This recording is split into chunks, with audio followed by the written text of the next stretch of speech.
স্বরাষ্ট্র উপদেষ্টা lieutenant general Jahangir Alam Chowdhury অবসরপ্রাপ্ত বলেছেন, প্রত্যাশার চেয়ে আইনশৃঙ্খলা পরিস্থিতি অনেক ভালো। আইন শৃঙ্খলার দিক থেকে বিগত যে কোনো নির্বাচনের চেয়ে এবারের নির্বাচন ভালো হবে। এবারের প্রস্তুতি খুবই ভালো, কোথাও কোনো ঘাটতি নেই। অন্য যে কোনো বারের তুলনায় এবার ভালো প্রস্তুতি নেওয়া হয়েছে।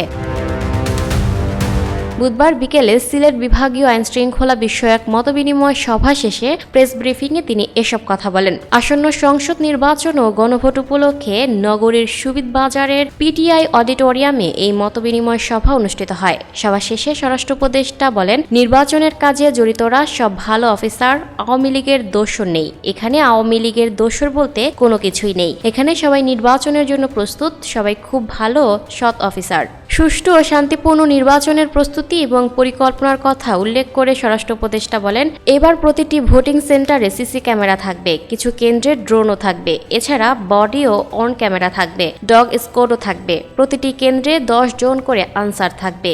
এদের মধ্যে 3 জন আর্মড আনসার থাকবে। সেনা, নৌ, বিমান বাহিনী, র্যাব, বিজিবি, কোস্ট গার্ড ও পুলিশ থেকে থাকবে স্ট্রাইকিং ফোর্স, থাকবে মোবাইল টিমও। মতবিনিময় সভায় উপস্থিত ছিলেন সিলেটের বিভাগীয় commissioner Rezaun Nabi, Sylhet metropolitan police commissioner Abdul Quddus Chowdhury, সিলেটের জেলা প্রশাসক সারওয়ার আলম, সুনামগঞ্জের জেলা প্রশাসক ডক্টর মোহাম্মদ ইলিয়াস মিয়া, হবিগঞ্জের জেলা প্রশাসক আবু হাসনাত মোহাম্মদ আরফিন ও মৌলভীবাজারের জেলা প্রশাসক তৌহিদুজ্জামান পাভেল, বিভাগের সব ইউএনও, ওসি ও সেনাবাহিনী, বিজিপি, র্যাব সহ বিভিন্ন সংস্থার প্রতিনিধি এবং সংশ্লিষ্ট বিভাগের কর্মকর্তারা।